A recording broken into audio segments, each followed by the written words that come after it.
Welcome to the Double Dribble podcast with Dubin and Dakil. That's Jared Dubin, author of newsletter Last Night in Basketball. Make sure you're subscribing to all his amazing stuff. Gives you great insight pretty regularly. And as the playoff comes, you're going to want a lot of that stuff as you get going. He's going to fill you in with a bunch of cool details. I'm Mo Dakil, former video coordinator with the Clippers, Spurs, Team Australia. Do videos for Offside. Make sure you downloaded our app and checking out all our videos and following your favorite content creators there, mainly me. And I'm a contributor on NBA TV from time to time. Make sure you're just checking out the association, especially on the weekends. And Jared, we got some big news. This is going to be a special podcast episode today.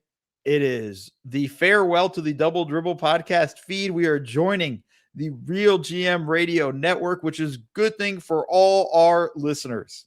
And what it means is you're going to get us twice a week, Monday and Wednesday. Make sure you're checking out RealGM Radio all the time. They're expanding across the board. You're going to get Wes Goldberg.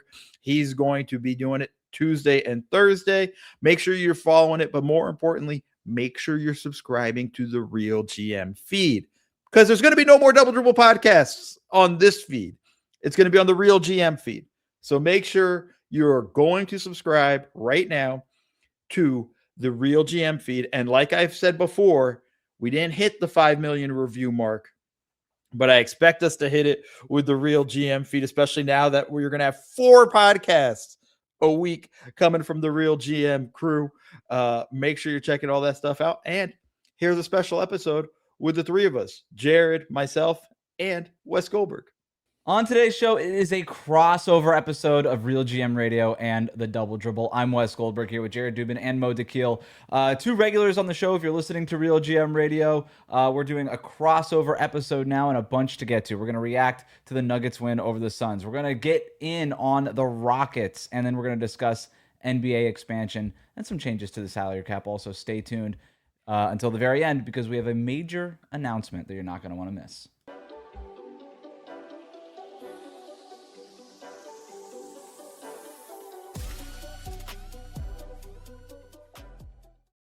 Jared and Mo are here. You know them already. Let's start with the Nuggets and the Suns. The Nuggets win it on a Nikola Jokic push shot, little pick and roll. Jamal Murray hits him with the pocket pass. Issa Iguodala a little late on the closeout there. Jokic hits the game winner. Devin Booker got a shot at his own game winner. Got a good look at it. Front rims it though, and the Nuggets get the win. It's their first 3-game winning streak since January. It's their first 3-game winning streak with Nikola Jokic in the lineup since mid-December. Interesting little note there. They've beaten the Raptors, Blazers, and now the Suns during this current streak. 7 of their last 9 games are going to be at home. Right now, a game and a half back of the Lakers for the 3 seed, half a game lead on Minnesota for 5th. So they're playing well, guys. They're getting healthier. Peyton Watson's still not in the lineup.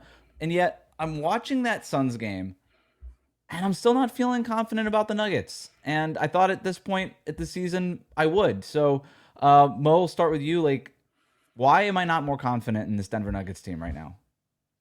Well, one, I think we've all kind of seen that defense isn't what it was when they won the championship, I think a little bit. And I think the slide as of late has kind of a lot of people sort of worried, and crunch time hasn't looked as great. Yesterday was awesome. If you're a Nuggets fan or believer, that was a promising sign of like, okay, there's still stuff here. You know, they were losing these games, over the past month or so. You look at the Laker game, you look at there were so many that I, like, off the top of my head, I can't even really remember, but it was like a span of like 5 games where they lost by like 1 or 2 points. I think that's the starting point. I think the other thing too is just all the injuries have added up over time, and now they're getting everybody back, but it's like too little too late. Like, even though it's plug and play and a lot of these guys have institutional knowledge with what's going on, you also have to be on the floor a bit. And I think the third one, and I'm trying to take all the points so Jared doesn't have anything, is, Cam Johnson hasn't kind of been as plug and play as we all thought he would be when he came in. And I think that's kind of been the other thing, the other underlining story that has been a problem for them. And hopefully Jared has nothing. I don't have nothing. I think the biggest thing is that we haven't seen Aaron Gordon look like Aaron Gordon yet because he's only playing limited minutes since he came back. He's only been back for a few games to begin with. So we haven't seen the version of the team that we saw earlier in the season when they were crushing teams and when they were actually playing good defense. We just haven't seen that team since like November or December. So it's hard to feel the same way about them as we did earlier in the year. Like you said, it was good to see them win a game down the stretch in a situation that they had been struggling for the last month or two. I actually feel like they kind of won the game in the second quarter, and it's specifically in the stretch where Jokic was out in the second quarter and they were plus. They won the non-Jokic minutes last night. Jokic was -5. They won by 2. So they won those minutes by 7. I saw John Schumann had a stat earlier today. Jonas Valanciunas has been a DNP in each of the last 3 games. And 2 of those 3 games are 2 of the 3 games this season that the Nuggets have won where Jokic had a negative plus-minus. And they are +12 in 36 minutes with Jokic off the floor in those 3 games. And that is a big, big thing for them. They're going smaller with whether it's Gordon or Spencer Jones, which they did for a while last night against Phoenix. They're going smaller with one of those guys at the 5 when Jokic is off the floor. And it feels like that's going to be their look when Jokic is off the floor in the playoffs, unless they wind up with some team that they think they can get a really good matchup with Valanciunas kind of brutalizing somebody in the post. But to go to your question, Wes, I think the big thing is we just haven't seen Aaron Gordon and to a lesser extent Peyton Watson be themselves or even really back in the lineup yet. So we haven't seen the team that we thought we were going to see all year. And we should mention Watson didn't play in that in the game against Phoenix. So just to throw that back out there. It's been a weird kind of stretch for Jokic, right? I mean, you don't really see him be a -5 in many games, and yet he's been a negative in 3 of the last 4 games. And yet Denver's won those 3 of the last 4 games. And that's sort of it's like a good and a bad thing. On one hand, if you're a Nuggets fan, you're like, well, why is our best player a negative? Like, should we be concerned? Like the turnover thing, like what's going on? Is he still dealing with some injuries? What's going on? On the plus side is, for our entire lives, we've been dog bleep with Jokic off the court, and all of a sudden now we're able to win games. We're actually, wait, hold on, we're better with Jokic off the court? Nobody obviously thinks that that's going to be like the sustainable thing here. Like nobody thinks that that's going to hold, but the idea that now that they can win games, not only the minutes, but win the games with those non-Jokic minutes is, to me at least, interesting. You mentioned the small ball thing there, Jared. It's kind of crazy how small they are, right? When Spencer Jones is at the 5 specifically, they are so light, like in the caboose in those lineups. And to me, it's really interesting to see Jamal Murray work in those because it's a completely different kind of thing for Jamal Murray to do. Like it's a real test for him. Murray's obviously used to playing off of those Jokic screens, and for all the things that Jokic does at such a high level, he's almost an underrated screen setter at this point because of how big he is and strong he is.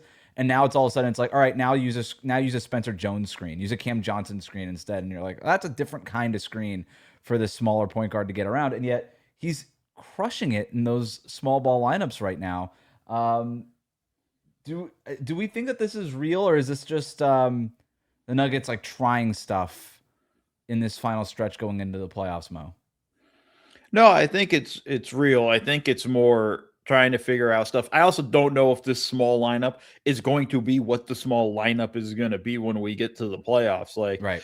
I just want to be honest. If Spencer Jones is playing heavy minutes in the playoffs for them, like, okay, we have problems, and I think that's something to kind of worry about if you're Denver. I think now it's trying to see what's going on and how that goes. I think Aaron Gordon will probably slot in more into those small lineups, playing the center position and things like that. You'll hopefully have Peyton Watson back and at full force, and he'll probably be in the small lineup with them. It's, a mixture of guys there. So I think it's kind of that stuff, but that's also how they won the finals. That's also how they were last year, right? Mm-hmm. They went to the small ball lineup when Jokic went to the bench. And I think there's some of that stuff.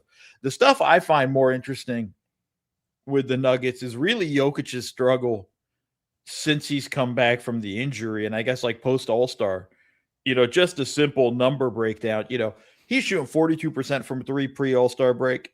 And now he's at 30%. Like pre-All-Star break, that was automatic. That was literally when it went up, that's going in. And now you're looking at it going like, damn, like it's not really falling for him in the way. And I think that's something too that like the Nuggets need to be a little bit worried about. And, listen, I picked the Nuggets to win the championship on our pod at the start of the year. Like, I had them belief in them in a large part, but like a lot of it's kind of slowly been eroded with their recent play and struggles. Jokic is not as amazing as he is. The shooting struggle is still a little something that I worry about. And then just being healthy. And then the fact that other teams in the West have kind of risen up. It's funny that we talk about Jokic's relative struggles when the guy is dropping like 23, 17, and 17 and hitting the game winning shot. He almost had a triple-double in the first half, and that's not the first time we've talked about it. He was 1 assist shy of it. He got it 10 seconds into the second half. I saw Michael Pina said it was like the 7th fastest triple-double ever or something along those lines. So yeah, I was damn thinking good. about, like, do we need a stat for early triple-doubles? Because you see a lot of these triple-doubles get like notched in the final couple minutes. I need one more rebound, so you have a star player stays in the game for a little bit longer. Like, I want three-quarter triple-doubles. Like, how many of those are we getting? And I would just guess off the top of my head, Jokic is probably like the all-time leader in that, or at least the recent leader in that. I would say it's him or Westbrook, right? Yeah, it's got to be him or Westbrook. Yeah. I remember there was a Christmas game between the Knicks and the Thunder where Westbrook had a triple-double in the first half. Absolutely crazy. I mean, it's nuts. No, but it's like, but the thing is, with Jokic, he doesn't necessarily get the triple-double in the first half, but you go and you look at it and you're like, oh, he's 2 rebounds shy of a triple-double at halftime. Yeah, it's a lot of those. You know what I mean? It's almost just like, it's a lot of times where you're like, oh, he's, last night, 1 assist shy. If Christian Brown made that layup, I'm just throwing it out there. I don't know if he missed the layup, but whatever. Like, it's, you know what I mean? You're like, he would have had a triple-double. Like, it's absurd in that respect. But I do think his shooting struggles from 3 is a legitimate problem that needs to kind of not. I don't necessarily there's a way to address it other than just make more of your shots. But like, I think that it's something that has to be monitored, that we have to keep an eye on. There's something going on. And he has been dealing like supposedly with a wrist injury. Yeah. Throughout this portion of the season. So that's obviously going to have some effect. I do want to get back to the small ball stuff though, real quickly. Mo, you said that this small ball lineup they're playing is probably not going to be the small ball lineup they see in the playoffs. It's definitely not going to be the small ball. I feel like it's going to be Gordon, Watson, Murray, Hardaway, and Bruce Brown is probably the small ball look with the bench unit.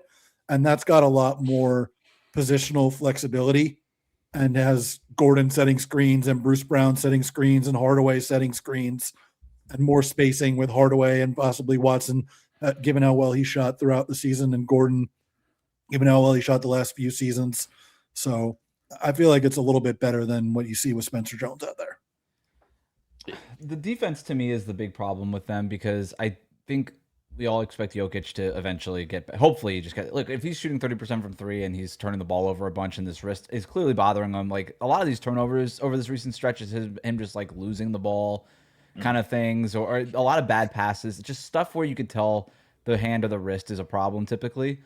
But defensively, he's been bad all year, right? And the Nuggets obviously have been without Aaron Gordon for most of the season, and that's a big part of this. And now they're without Peyton Watson, so they've been basically without one of their 2 best defenders all year at some point.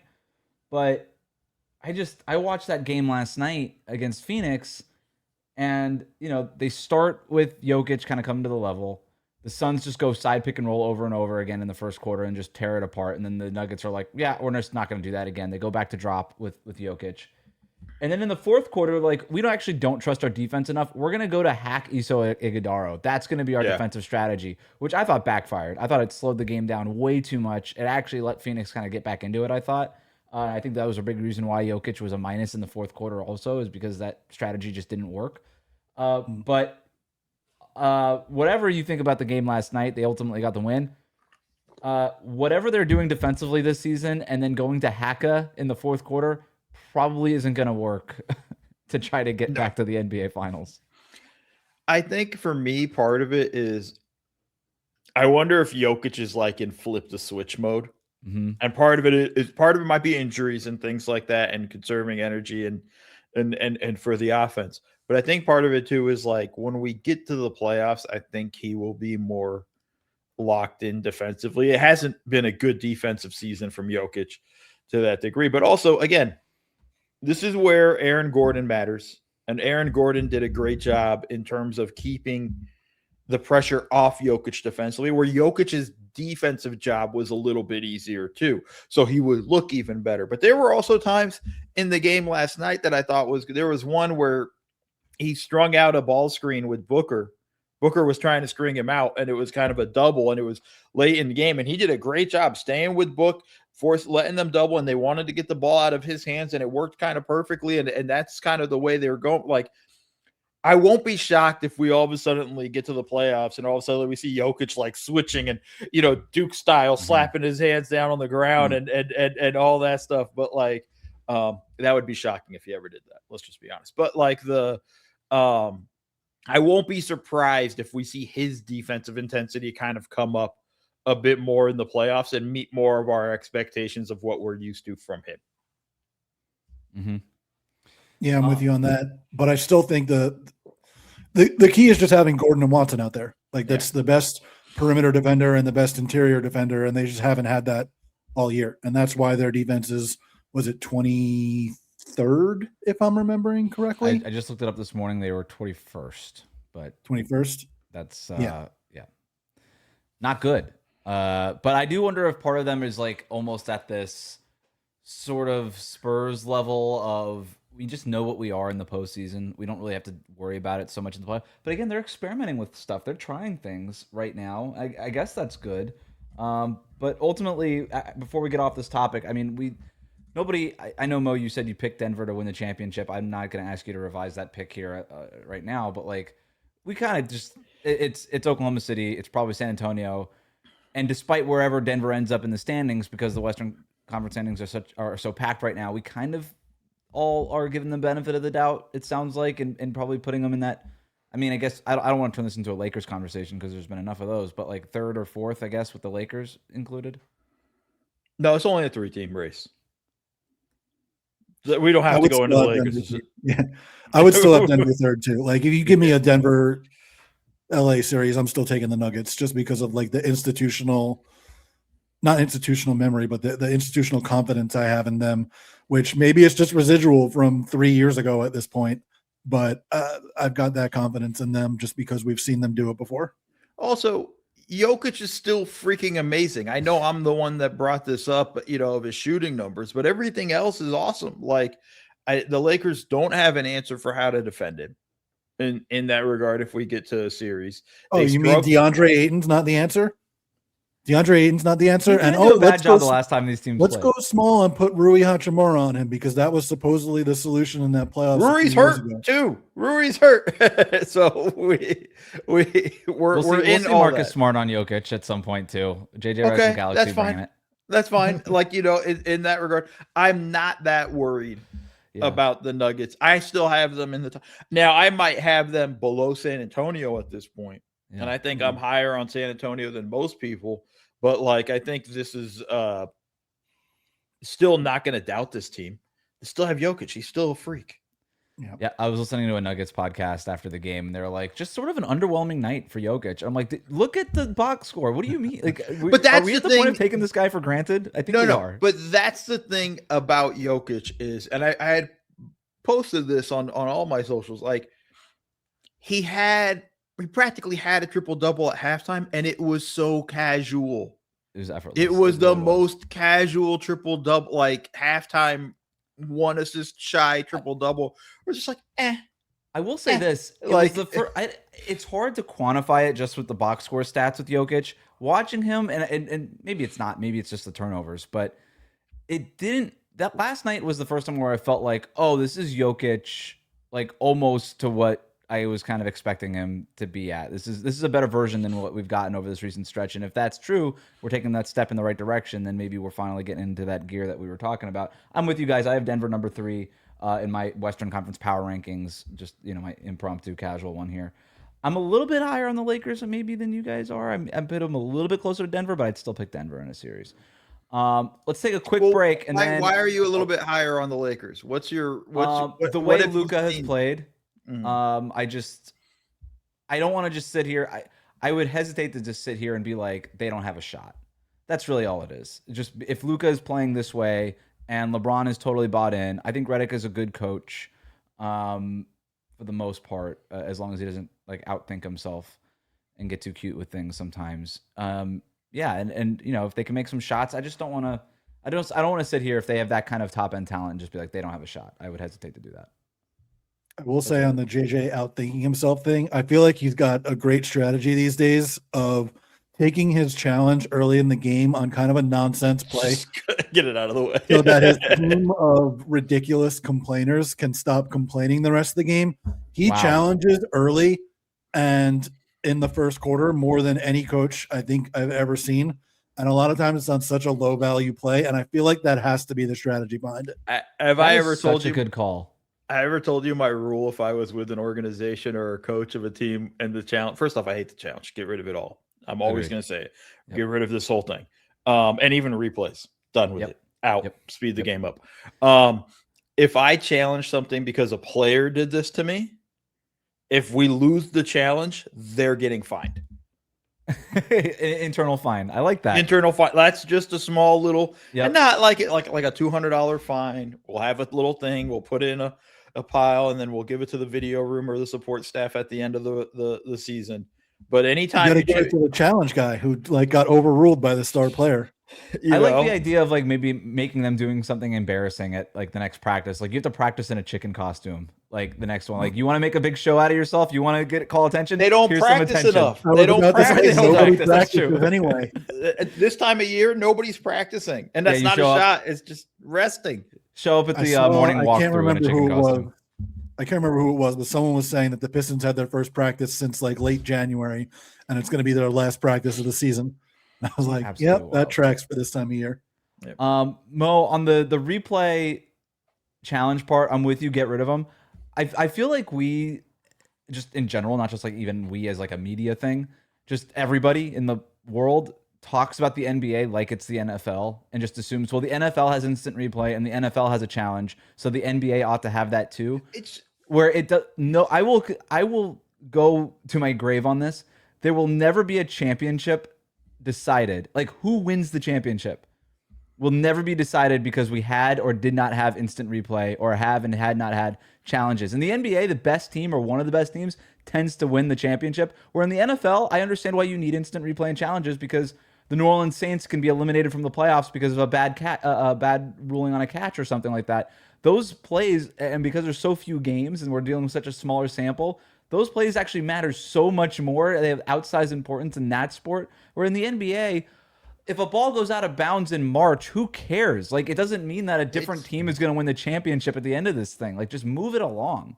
Well, it's just like the thing. First off, bold call there on we're never going to have a champion decided by replay, because I promise you, the stupid world that we live in, we are 100% going to get something dumb like that or something in the next 10 years. And especially because you said that. Second, the other thing too is just I don't mind end of games to the shot count, whatnot, to get it in before the shot clock or whatnot, but that could be done quick. And in Secaucus, this stuff has to be quicker. And I don't like the coach's challenge because it's just a waste of time. It's just a waste of time. It's even if they're not going to challenge the play, but the whole minute where the coach puts his hand up oh, wait, and looks back at the bench to the challenge guy who's and then you see him kind of decide to go thumbs down, no, don't do it. And then it's okay, that was, a minute we just wasted. Speed the game up. And if we do replays, cap it. Yes. 1 minute. 1 minute. 1 minute or three views. And that if it goes over that, you can't change the call. And I'm going regular speed. No slow-mo. I'm in. It's fine. Whatever it takes. Mo for commissioner. I would kill in this. I'd get fired in a month, but I'd kill that month. That month would be amazing. I can make a comparison that I don't really want to make right now, but don't do it. All right. Enough complaining about officiating. We're going to complain about the Houston Rockets instead. But first, a quick break. All right, we're back. It's Mo DeKeel, Jared Dubin, Wes Goldberg here on a crossover of RealGM Radio and the Double Dribble. I texted you guys what you wanted to talk about today. Both of you came back and said that you had some stuff to get off your chest about the Houston Rockets. By the way, it seems like Ime Udoka has something to get off his chest about the Houston Rockets on a daily basis at this point. Called them soft the other night. Jared, What do you got on the Rockets? I'm going to let Mo go longer than me because I know he's like infinitely more frustrated than I am. I just hate how they'll get into a rhythm with a certain play call and it'll be working for like a few possessions in a row, and then they just won't go to it for the rest of the game. One of the Laker games last week, they ran the same exact set on like 5 of 7 possessions and scored on all 5 of them, and we didn't see it the rest of the game. And then a game the other night, I don't know which game. Chicago. They did it in the fourth quarter in Chicago. They scored on this Durant thing twice, and then just never went to it again. Yeah, Mo texted me because I wasn't watching that game. He texted me, and I wasn't watching that game, so I didn't get back to him until the morning. I was just like, they're so annoying, dude. Yeah, no. So like it's not even that. There was a play in the third quarter that got them back in this game. In the Chicago game. The Chicago game. They ran like and we should note they lost to Chicago, which is also I got a lot. Wes, like buckle up. Like I got a lot of like grievances here. I'm gonna light a cigarette. But Festivus. Festivus, right? This is a piggyback on Jared's thing because Jared brought it up to me, and then I noticed it in the game, and then immediately had to text Jared. But like they ran an action for getting KD on the move off a DHO with Alperen Şengün, and it was a zoom action. I think it was Jabari Smith's, and it was early in the third quarter. They got 6 quick points out of it 3 times. Ran it 3 times in a row, killed. Chicago calls a timeout. Next time down, Houston goes. They ran a variation of it, which is fine. But KD misses the shot. That's it.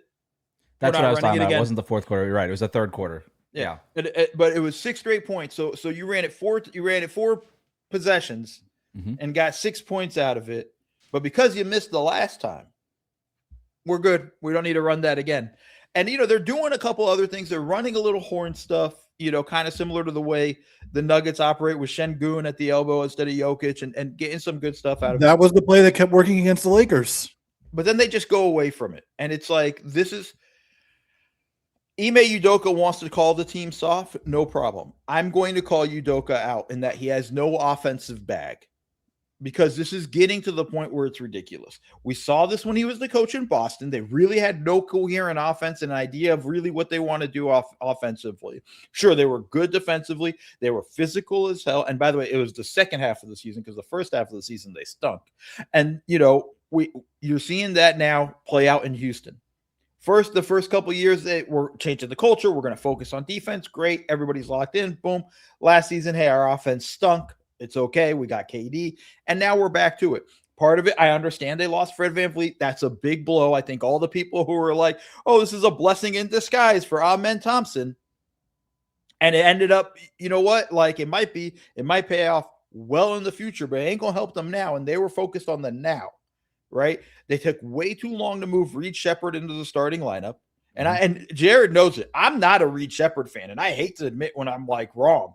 But I was wrong on this. This is a dude should have been in the starting lineup, but Ime's so focused on freaking defense and so locked in on just defense that he didn't want to play the guy because he was worried about him. We have clutch games that they don't go to him. And they go, defense focused. And I'm like, what are you doing, man? Like KD's getting doubled every time he gets the ball. Like it's not even they don't care about the other guys. Like, what are you doing? And I just think his coaching on that side of the floor is so frustrating. And I have to be frustrated with him the same way I'm frustrated with Jamal Mosley in Orlando and the way I get frustrated with players that are one-sided. Like this is this as a coach should be embarrassing. And he can call out the team all he wants about being soft. He's also part of the problem. I think on Shepherd, moving him into the starting lineup, like you said, took way too long. He was just so unforgiving of his defensive mistakes in a way that he's not of anybody else's mistakes on either side of the floor. And it took away from what they need offensively. And like the way they use Shepherd offensively too, just is not creative enough. Like, why doesn't this guy set more ball screens for KD or set more ball screens for Amen Thompson? Con Knipple leads the league in ball screens set by guards this year. Shepherd is a great shooter. Why is he not setting a ton of screens just like Knipple does in Charlotte? And then just systematically, offensively, there's not a lot there. Like you said, there's no bag. And the whole offense is built out of we have to truck you for offensive rebounds, which have come way down, obviously, since Steven Adams has been out. I saw Matt Moore wrote something the other day. If you separate out offensive rebounds as distinct possessions instead of part of the same possession, they go from 9th in offensive rating on the season at cleaning the glass to 23rd. Like, that's a massive, massive difference. Yeah. But like you're off, like the whole thing too. And I'm sorry, Wes, I just want to jump in because the offensive rebound was going to be my next point. Was you can't create your offense can't be based on we're going to miss so many shots that we're going to get all the offensive rebounds. And then that's not how you build it. It's not. It can't be your foundation. I joked in the playoffs last year. Houston's best offense is missing shots. I mean, that was the line, and it's a real blight to you as a coach when JJ Redick or whoever the coach is, but in this instance, in those Lakers games, it was Redick just being like, I'm not even going to mess around with, I'm not even going to try to hide how we're going to double Durant. Once you cross half court, we're just going to send a naked double at him. Like, we're not going to do any, like you hear people talking about, oh, you got to keep these players on their toes. You can't show them the same look twice, all these things. You hear about Jokic all the time. We're going to double him when Jokic turns his back. That's how we're going to do it. We're going to get cute with it. We're going to try to mix it up with them. Against the Rockets, there's no mixing. You don't need to mix it up. It's just like, hey, we're just going to double your best player. Figure that out. And Ime Udoka couldn't figure it out in the moment. To your point, like, you can't like have Reed Shepherd set a screen for you. You can't have they kept helping off of Tari Eason because he was still in the closing lineup at that point.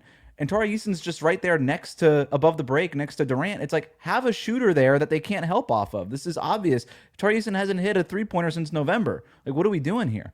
And then, so it takes them an entire fourth quarter to not figure that out, another game to not figure that out. And then finally, they put Reed Shepherd in the starting lineup, and then they're still not running these other actions when teams are still doubling Durant. And at the end of these games, it's still just give the ball Durant and let him heave. And I think that if we're going to zoom out here for a second, if I'm a Houston Rockets fan, the part that worries me is, hey, that guy that everybody said was going to win most improved, Amen Thompson, has not been most improved. Alperen Şengün, I know he was an all-star this year. He has taken a step back. He is not necessarily, or at least plateaued. Step back might be harsh, but defensively, he's been a mess for a long time, and he was a real mess at the end of that Chicago game. I do wonder if some of this, and this is not on Kevin Durant so much as the way that they deploy Kevin Durant. Like, after trading for Kevin Durant, did that stall out the development of these players? Because all of a sudden it's just, when in doubt, give the ball to him. And now Amen Thompson isn't growing in that role. Alperen Şengün isn't growing in that role. If Alperen Şengün doesn't have the ball and isn't doing stuff offensively, and he is such a minus defensively, he was the reason they lost that Bulls game at the end of that game. And so I just wonder if this is like not just bad right now, but bad long term for the Houston Rockets, in other words.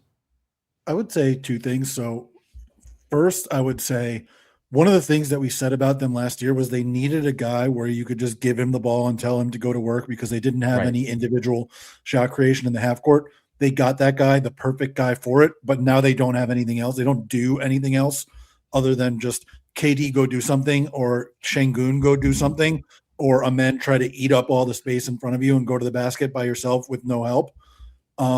That's not good. And I would push back a little bit. Like, Amen's not the most improved player in the league, but he is better than he was last year.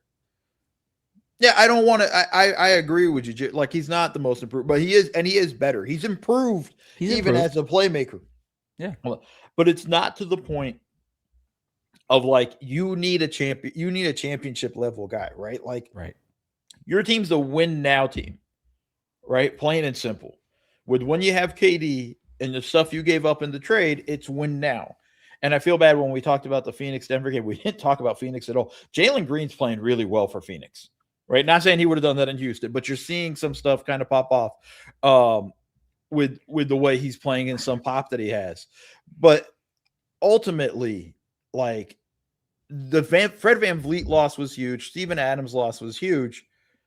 I just don't look at this team of going like, you have a piece like KD and you don't work him into it. I'm not too worried about the development of the other guys because I think Jabari Smith got better.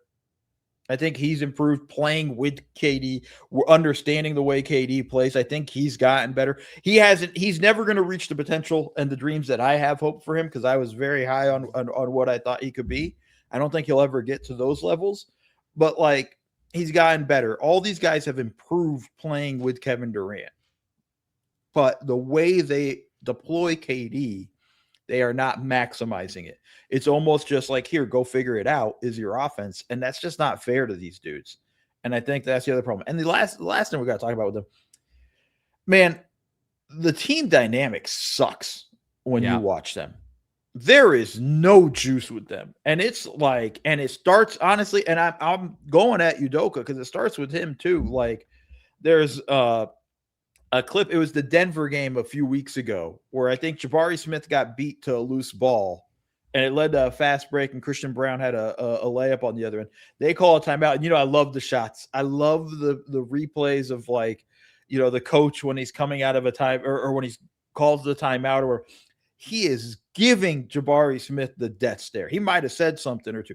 Like this whole thing of like, he's so tough and he talks all this stuff. And everybody thought it was so great when he called LeBron a bitch and all of that stuff, like, or complaining like a bitch or whatever he said. It's like at this point too, it's like, but none of this is helping your team. Right. Your team's like general, like just the vibes are so bad. The KD burner thing, true or not, didn't help. Like all this stuff is just bad. The vibes around this team just suck. And I think it really does start with Udoka. And I'm not trying. I think he's a good coach. I think he needs way more work on the offensive end. I'm not saying they should fire him, but he's got to start changing his approach to some degree. I agree. The injuries can only be so much of the story. At some point, you got to make an adjustment. Everybody deals with injuries, and so I don't want to hear it out of Houston where it's like, well, we lost Steven Adams and Fred. Like every team is losing guys. Every team's missing guys. The coach's job is to figure it out. That's literally your job because you can't go out there and score yourself. That's the job. Last thing here before we get to our big announcement, Shams reported this morning that the NBA's Board of Governors has voted in favor of taking bids for expansion teams exclusively in Las Vegas and Seattle. Both teams could be added as soon as the 2028-2029 season. I haven't done a ton on expansion here at RealGM. I don't know if you guys have talked a lot about it over at Double Dribble, but what do we think about expansion, Jared? We talked about it last week. I'm pro expansion. I think it's fun. I think that the draft in particular is going to be fun for a lot of different reasons. Yeah. The TV event and all the strategy that goes on around it and what the two teams decide to prioritize when it comes to whether it's immediate competition or young players and the long-term vision. I think that Seattle getting a team is good and fun. I like Vegas as an idea. I know a lot of people are not necessarily into Vegas as an idea. I'm into it. I think there's more than enough talent to do it going around the league. I think it's possible like that we could discover more players are better than we thought because more players will get opportunities to take on more significant roles, not just with the two expansion teams, but with their own teams based on who leaves and goes to the new cities. Like, I just think there are so many different benefits to it. And obviously the financial benefits to the owners make it so that it's going to happen. Was Jonathan Kuminga 2 years too early for his trade request? Did he just need his own team in Vegas or Seattle? Is my immediate thought. Mo, where are you at on this? I love it. I think Bill Simmons has described it as a money grab. I'm like, yeah, that's fine. It's a money grab, but like, so's owning an NBA team. So's owning any sports franchise. Yeah. You know, in what's general, not a money grab these days? Your evaluation just goes up constantly with that. Seattle for sure. I'm 100% in. Seattle team nailed it. Like, let's, this is deserved, long deserved.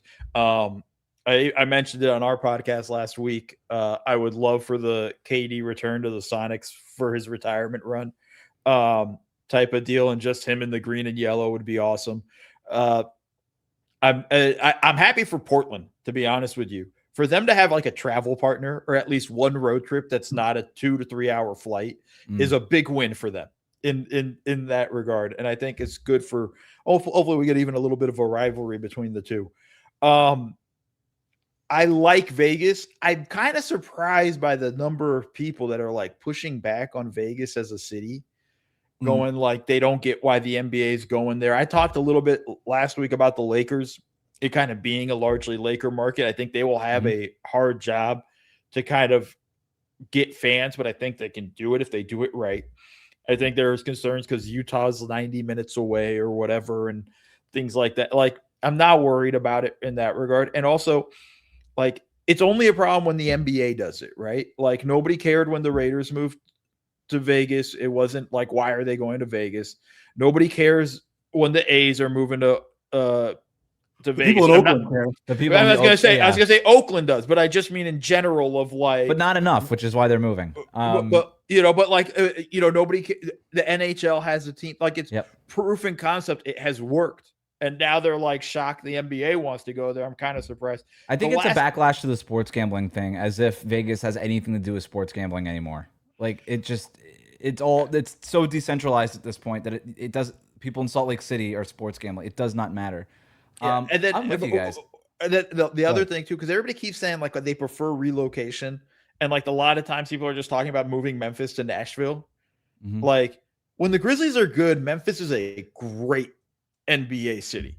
And I mean, like, in terms of the fan base, they rock hard. They support the team. They go nuts.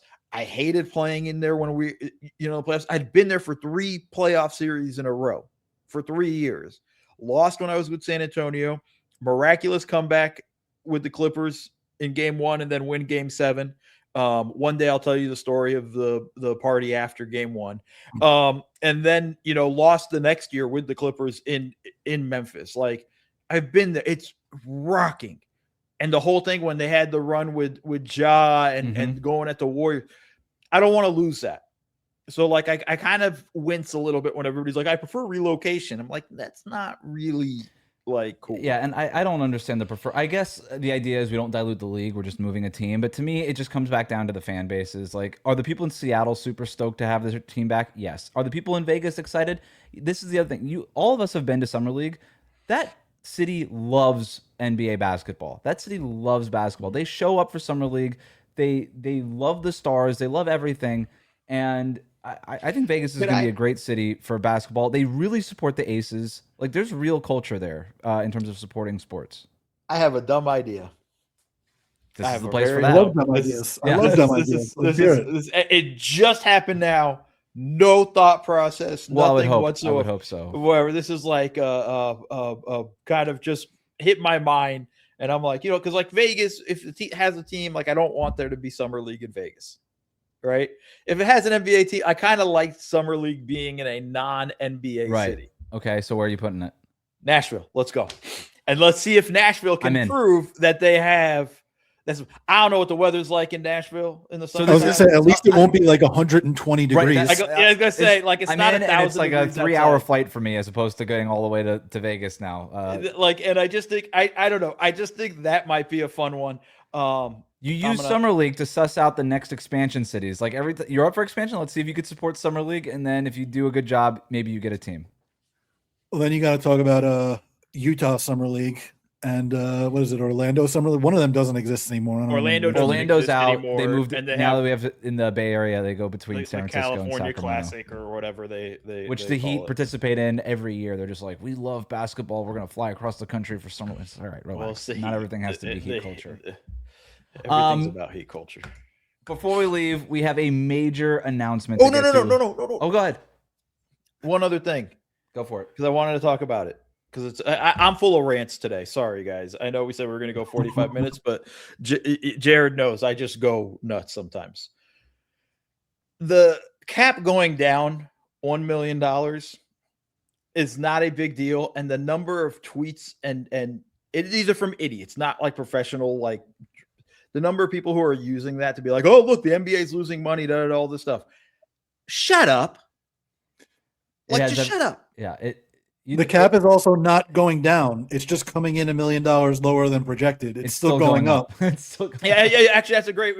It's not as high as we thought it would be, and it's all the regional sports networks failing. Which is, again, you know what's going to happen?